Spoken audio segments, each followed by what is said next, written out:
All right, we are live. What's going on, everyone? It is Michael McDonald here, your host of the Rocket REI Live podcast. I am pumped tonight because I have with me Sunny, and I'm just so excited here for tonight because I think you have a super awesome story, Sunny. So I'm gonna introduce you here, and then I'm gonna go ahead and let you kind of tell everyone a little bit about yourself. So, Sunny is a former professional tennis player and Olympian, turned corporate finance professional and residential real estate investor. Although she's currently based in Indianapolis, she actually started investing in the Midwest while still living in Boston. Before moving to Indianapolis in 2019 to more quickly grow her business, she has built a 9-door portfolio over the last two and a half years while working a full-time job in financial planning and analysis at global biopharmaceutical company and completing Villanova's MBA program despite having only a 6th grade education. Wow. Welcome to the podcast, Sunny. That's incredible. Thank you. Thanks for having me. Yeah, of course. I'm excited to be here with you. And just as a reminder, while everyone's kind of hopping in today, today's podcast is live. And so people are going to be hopping in and out of here. So they may ask questions throughout the way. Wait, they can? You didn't tell me that. Well, yeah. I mean, they can ask questions throughout the way. I'll set up about 5 minutes at the end for everyone to get those questions answered. We may have some, we may not. So at any rate, someone asked some questions that someone sounds engaged. Right.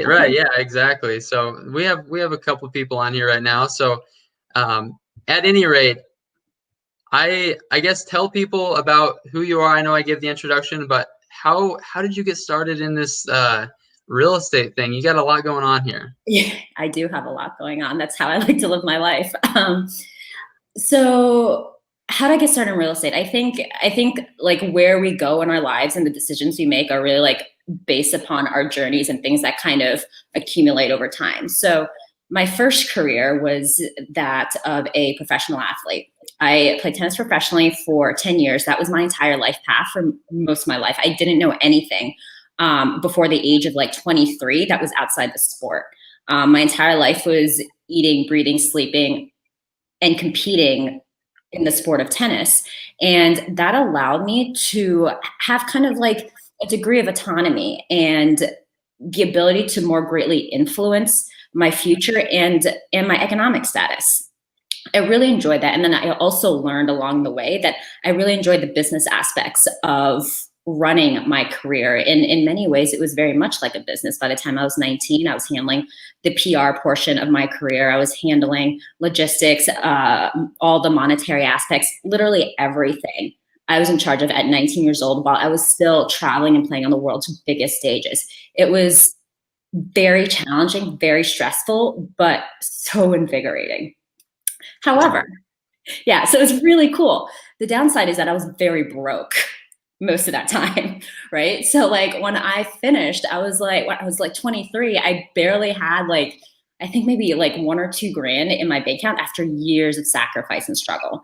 And I was just like, I'm done. Like I'm done with this life. I need to know that I have a roof over my head. I need to know that I can put food on the table. I need to know that I can take care of myself. And the best way that I felt like I could do that was by getting an education and entering the corporate arena. So I did that. Went back to like my community college, enrolled in like the remedial classes because you can't get very far with a 6th grade education. Not many colleges are going to accept you. That was a hard truth I learned.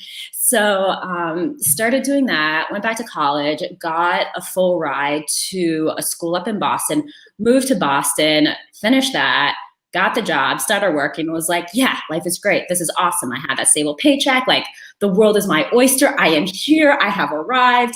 This is just fantastic. That didn't totally last. I mean, I'm still in the corporate world. There are so many benefits that I really love. You know, it's really helped me build a stable foundation. But at the same time, we're no longer living in the kind of environment where I feel like we can rely solely on a job for our economic status. You know, like No doubt. The cost of everything is increasing faster than wages, you know, and I started to feel a little trapped. And I started to feel like I wasn't living up to my potential, putting so much focus just into my job. So one of the big areas that I felt like I had to influence was my financial status. So while I was still working, and this is also while I was in grad school, I started looking into ways to take better control of my finances, make more money. And I looked into a ton of different things. I've definitely dabbled in different areas, including like travel hacking and all that stuff. And I still kind of do in like a lazy way, because I mean, the benefits are too easy to gain and too just lucrative to give up. So I got to ask, don't mean to ruin your flow here, but what is travel hacking for people who don't know what that is? Because I don't, to be honest with you. Oh, it is the best thing ever. I don't think I've paid for a personal trip in years. So it's basically when you time, like I said, I do it the lazy way. So when I have like a big rehab, or when I was moving from Boston to Indy, when I knew I had like a lot of expenses coming up, or like tuition due, I would open a credit card. I would look at whatever credit cards had like the best bonuses and open a credit card and put the expenses on there and make sure the expenses would match the bonuses, and that I could pay it off super quickly, that I had the cash to do it. So then I would get like 100,000 points, which is, at the time, I don't know what it is anymore, but at the time was enough to buy me like a trip to Australia, when I already had to pay for tuition and books anyway. And I was just like, this is the best thing ever. But there's also a ceiling to that. There's only so many days you can travel, 15, 21, whatever PTO days when you're working full time. So you can only do like so much of that if your full-time focus and only focus is still your job. So crazy. I had no idea. That is like just a mind-blowing little hack there. Yeah. It's amazing. I love it. That's awesome. So I have no idea where I was. What was I saying? Yeah, so you were just talking. Yeah, that's on me because I interrupted you. So you were talking about how you went to grad school, and then you found yourself right. So kind of looking for another way to better my life financially. And so I eventually did stumble across real estate. I stumbled across actually the Bigger Pockets podcast, which was like my holy grail. It was what I needed. It was my lifeline, and I started to realize what was possible with real estate investing, and even then I started small. So I was living in the Boston area, and I was like, oh, well, like it would be really cool if I could maybe buy a duplex, and then I don't have to pay these exorbitant rents all the time. And maybe like I just save like $1,500 a month. Like that would be sweet. And I'd have a house. That's cool. But the more I started to listen and the more I started to educate myself, I was like, wait a second, there is the potential for something big. And I was a former professional athlete. Like I dreamed and I played on the biggest stages in the world. It's never okay just to realize that something's there and then to like walk away. I'm like, okay, how can I make this bigger? How can I make this better? How high can I go with this? And so I fell into that trap. And I just the bug just bit me. But at that time I had no money. I think I was like a year and a half, 2 years maybe. Yeah. Out of undergrad. For undergrad, I had no money. And then my company was paying for part of my tuition, but then I was also paying for my tuition through grad school. And so I was like, okay, I cannot do anything right now. And I wasn't a huge fan at the time. And I'm still not a huge fan of like using other people's money until you know exactly what you're doing with the investing strategy, the operations, how to truly make it profitable, So being brand new to the game, I wasn't comfortable relying strictly on theoretical application and using other people's money to do that. So I figured, like the time was going to pass anyway. The monetary situation was temporary. And so at that time, I was working full time. I started my MBA at Villanova, and every free minute that I had, I was listening to podcasts. I was reading. Like my first vacation in like 3 or 4 years, I was sitting on a beach with like how to invest long distance in real estate, and taking notes every time it was raining. I was like, all right, out with my computer. I was super fun. As if real estate investing is not intimidating enough the way it is. You're like, I'm just going to figure out how to do it virtually first. But there had to be a reason, right? Why you decided Indianapolis versus like in your backyard? Of course. So, I mean, I'm a very heavily like numbers and database when I make these decisions. So over the course of like those 2 years, I did realize that like the niche I wanted to be in was mostly long-term buy and hold, at least to start off with. And when I was looking at the Boston market at that time, I mean, I don't know what it's doing anymore. Maybe it's still like that, but at that time, people were consistently paying well over asking, and we're not talking by $5,000 or $10,000. We're talking like 50,000, 100,000, paying all cash, like waiving contingencies. And that was also at the time we had a ton of foreign direct investment, especially from China. And so you had all of the Chinese investors coming in and buying in Boston because it was beneficial for them to have their investments elsewhere, you know, and they weren't buying for cash flow. They were buying for like currency stabilization and like property values. And it was more of a diversification technique. I wanted to make money. I needed to make cash. Yeah. You know? So the numbers just didn't make sense for you then in Boston at all. No way it would make sense. Yeah. So then I took a couple weeks and I built like this massive spreadsheet. I love spreadsheets. I can believe it. Right. So, and in it, there were like probably a dozen different economic characteristics.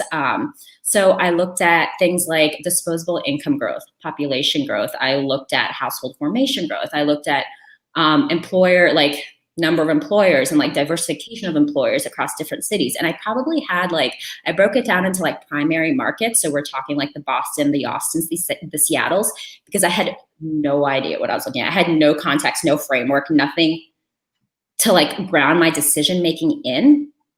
So I included every market, even the ones that I know now I would never be able to invest in. I also included more like, I guess kind of like tertiary markets compared to like the Boston and the Austin. So like, for me at that time, that was like the Indianapolises, the Kansas Cities, the Pittsburghs. And I looked at all of these. And then I looked at how these were all performing economically compared to the US national average. Gotcha. And so there were several cities that were performing well in this metric, but not all of them would cash flow or have the price points where I could invest and could do so like quickly to scale and build a portfolio. Indianapolis is one of the few cities. And then there's also kind of like price to rent ratios. So the arbitrage opportunity between the monthly mortgage I would pay and what I could rent the property for. So Indianapolis managed to fit all those characteristics, and I was able to build a team out here. And then I started buying property here, and I'd never been here. I'd never once visited Indianapolis before buying my first 5 doors in the city. Yeah, I think I bought all 5 doors without visiting. Maybe it was just 2. Either way. Mid might be possible. I can't hear you very well. I think it might be the headphones. You're muted. Technology. Yeah. So can you hear me now? Good. Many people might think that the virtual thing is just impossible, or how do you do your first deal? But obviously you put a lot of time and energy into setting yourself up with the correct resources before you just like dove into it.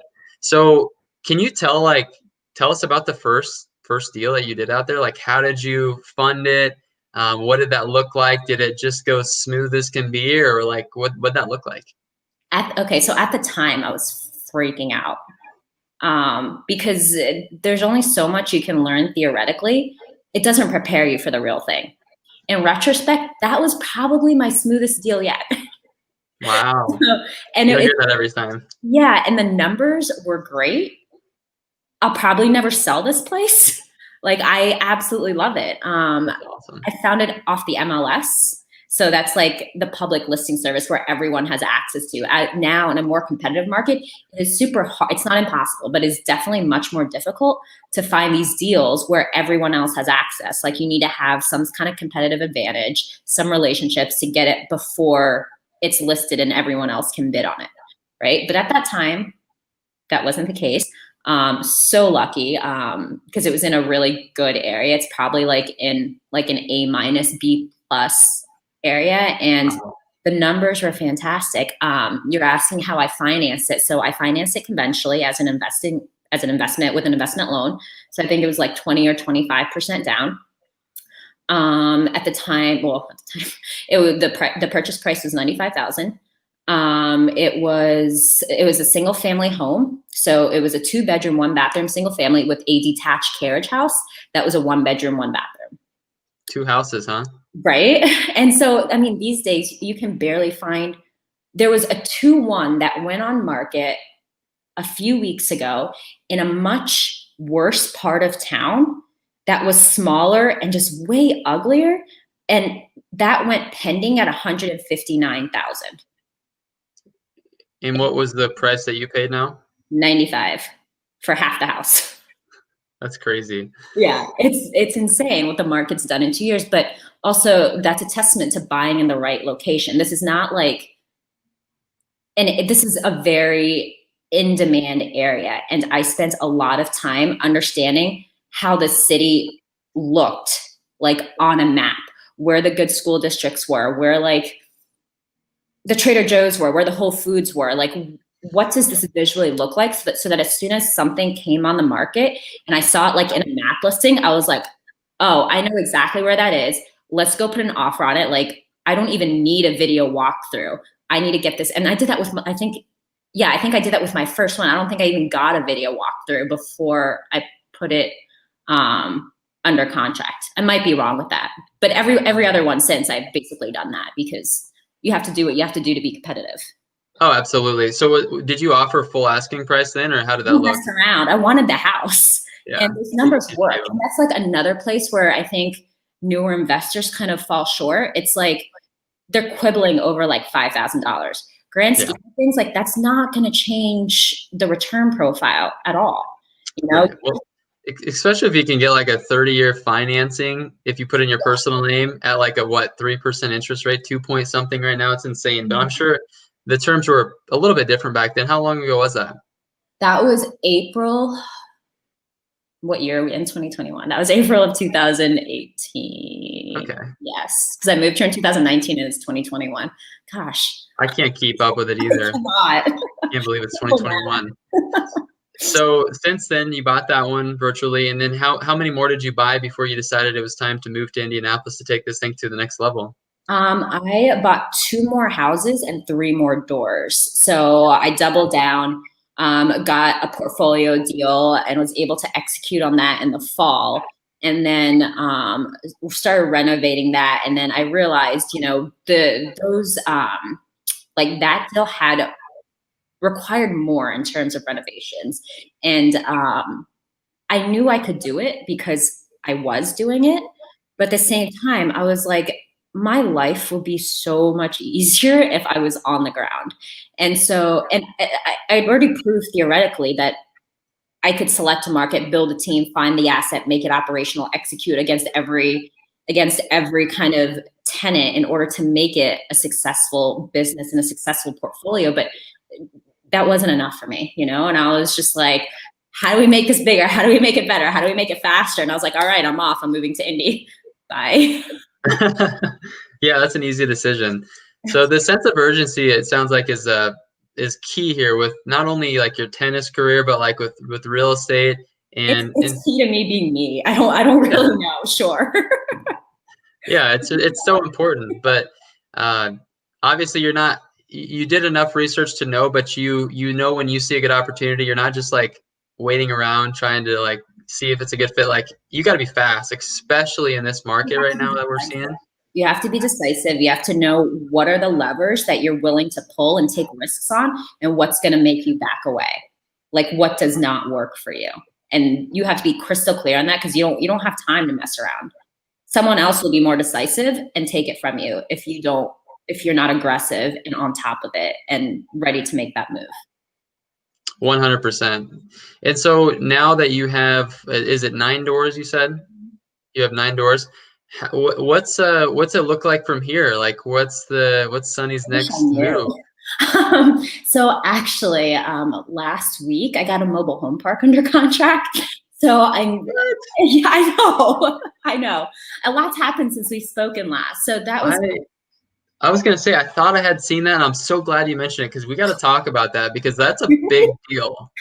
Yeah, no, it is a huge deal and it is a monster. And I am more terrified of this deal than I was when I bought my first house with the life savings I like scraped together pennies for like 4 years. Yeah. Like, here's the living hell out of me. The first deal is always the hardest deal, I feel like, just because it's like a fact of a faith to fact It's not thing. harder than this mobile home park deal. Well, I'm not saying it is because I can only imagine. But what's up with this mobile home park? Like, how'd you find it, or what's the story behind that? So the deal was actually brought to me. So it was through another investor who I forgot how we connected. I think he'd heard me on a podcast, but then we became friends, like Instagram friends. And then he just had this park in his family that he wanted to release, and I was like, mobile home parks are like the holy grail of real estate investing. Like, they are the best cash flow. Like, people want, like, mobile home parks are being raised every year. Well, and by raised, I mean, it sounds disgusting to our audience probably, but if only they knew what owning the land looked like in a mobile home park, it's crazy. Yeah.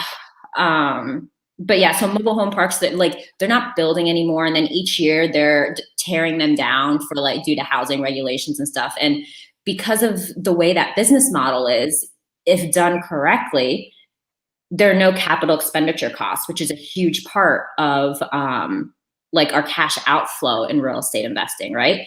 There are no repairs and maintenance on the homes themselves because ideally the tenants own the homes and they just paid for the pad. So as the owner, I would only be responsible for the infrastructure, like the plumbing, making sure the electric's working, and I wouldn't be paying those expenses because, like everything else, when you live in an apartment, you pay for your utilities. The tenants would pay for their utilities. So you're literally just charging them for the land and calling it a day. Obviously, right.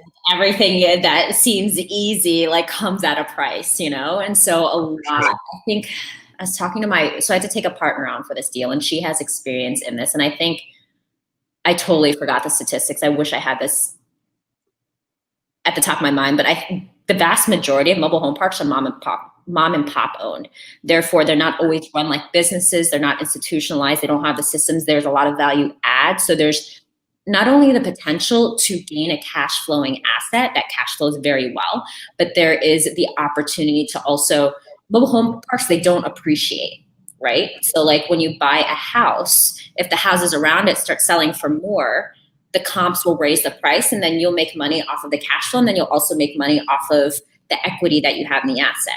However, with commercial properties, which most mobile home parks would qualify as, if you can turn it around and make it cash flow positively, it is then worth more as a commercial asset. So that is also with these mom and pop owned parks. I can't speak. That is where the value add opportunity is, not just for the cash flow, but to make it worth much more than it is when you buy it. That's amazing. So also, I think a cool thing to note too is when you mentioned mom and pop. So you're working directly with these just maybe a small couple of people that just maybe inherited this thing or bought it for an investment forever ago.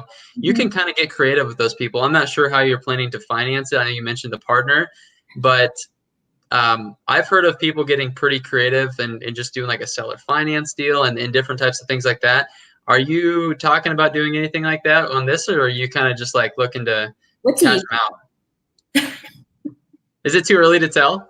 No, I have it under contract, so those terms have been negotiated. I did negotiate a seller finance deal. It is because of the numbers right now. It's not easily financed by a bank, but I was able to somehow pull it off with the seller's agent.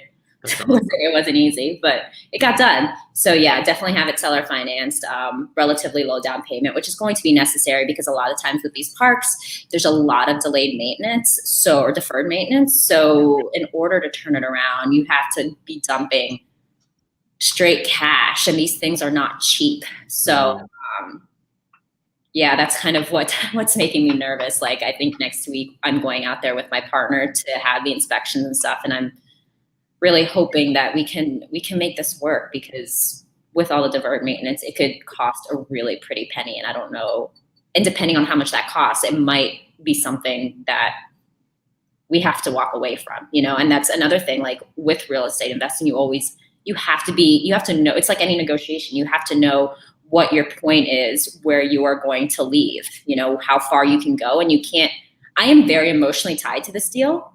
It would be like very, very fulfilling to be able to execute on this. But at the same time, I'm trying to remind myself, like, this could also be a bankruptcy if I don't handle this correctly. Like, I cannot make emotional decisions, and it's so hard. So it's a good thing you have a partner in this then, because maybe he can help keep the emotions out of it. Michael, No, I will not make decisions at the end of the day based upon emotion. This is a business. It's just right. hard sometimes, and that's a part of the human element of investing. Like, sometimes you just have properties that you love, or something that will mean a lot to your portfolio. Been there, done that before. Yeah, and then when you lose it, you're crushed. I've been there, done that. Like, so.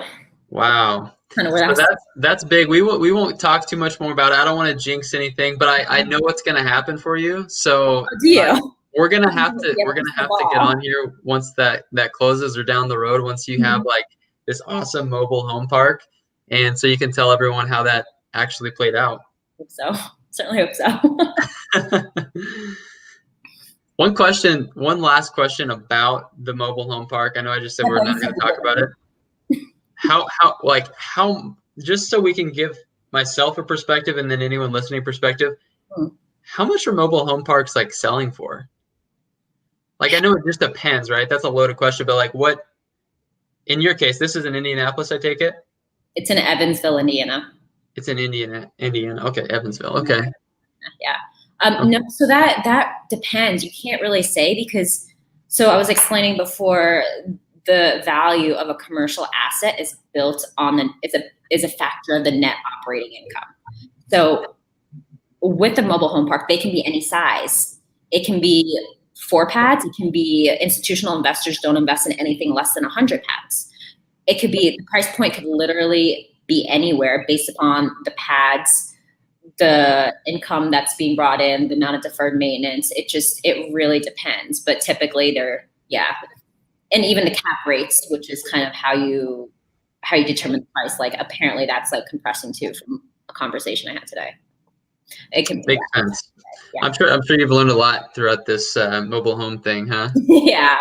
I mean, that's the one thing. Like, sometimes deals don't work, but you learn so much. And even like, and sometimes you lose money on like an inspection or this, that, or the other. But as long as you go into it like wholeheartedly and like toe the line and take like the best swing at that deal that you possibly can to make it work, in the end, it's worth it, because you walk away with a ton of education, and you have to pay so much for education from a college. This is real world education. So that's even better then, right?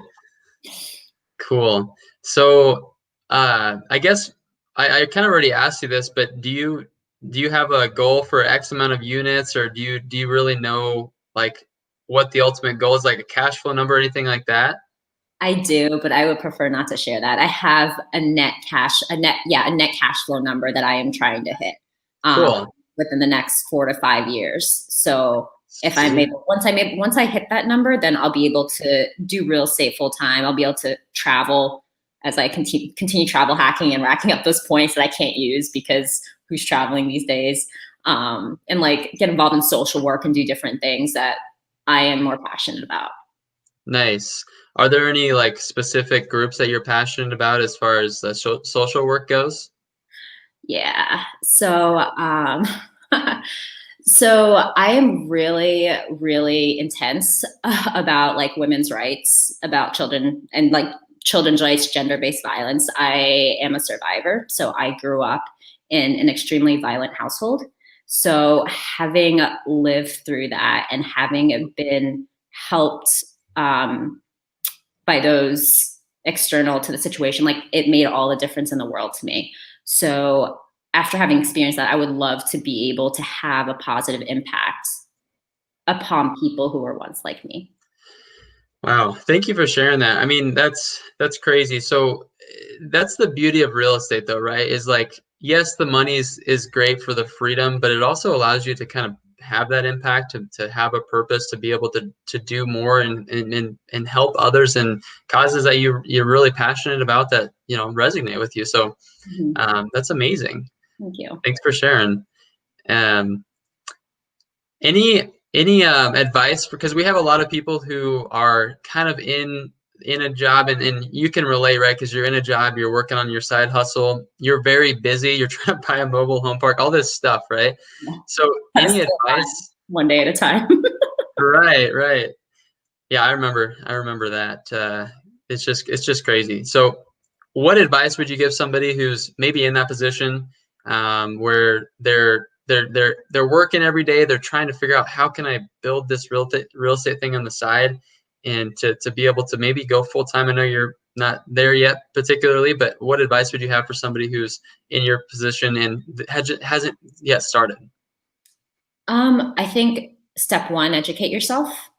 You just have to, there are no shortcuts. No one's going to give you the answer. No one's you have to take full accountability and responsibility for yourself, you know? So educate yourself, learn how to do it, and then don't let anything stop you. I mean, I definitely had people who were like, you can't do this, that, and the other.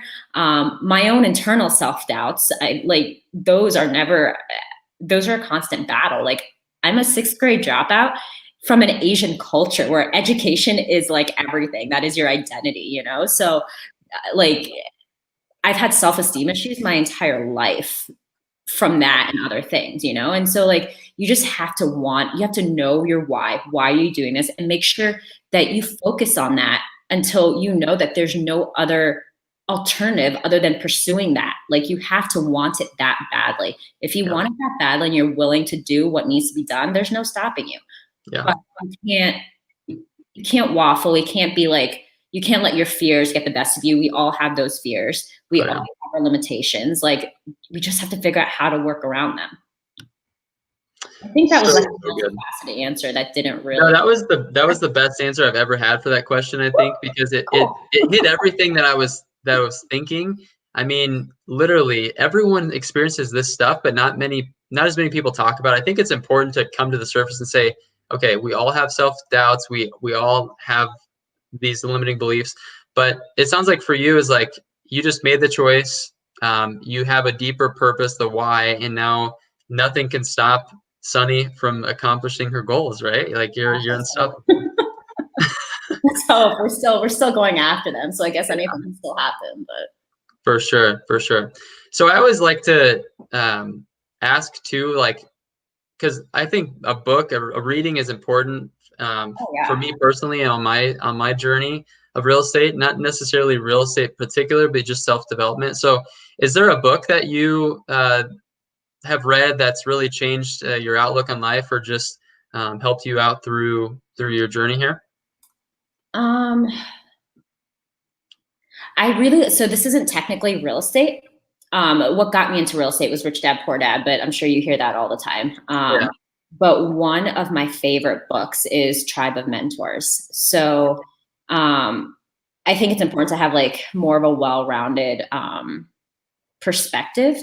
So I don't think just studying real estate or real estate specific books is enough. I think understanding what drives successful people and how they think is really important. So that's why I really like Tribe of Mentors. You get exposure to people in different fields, but who are all excellent, top of their field at what they do, you know? And the author just asks them the same kind of set of questions. And so you get to see the different thought processes. And when you understand the thought process, you can see what fits for you and what doesn't, and adopt what you can and prioritize what you can. And I think that is super helpful. The exposure to different thought processes is everything in life. That's what got me into a better college. You know, when I left the sport, I didn't know which end was up, how to go about doing anything. But I had clients. I was a tennis coach at the time. I had clients who were really successful, and they were like, hey, why don't you think about this? Hey, why don't you think about that?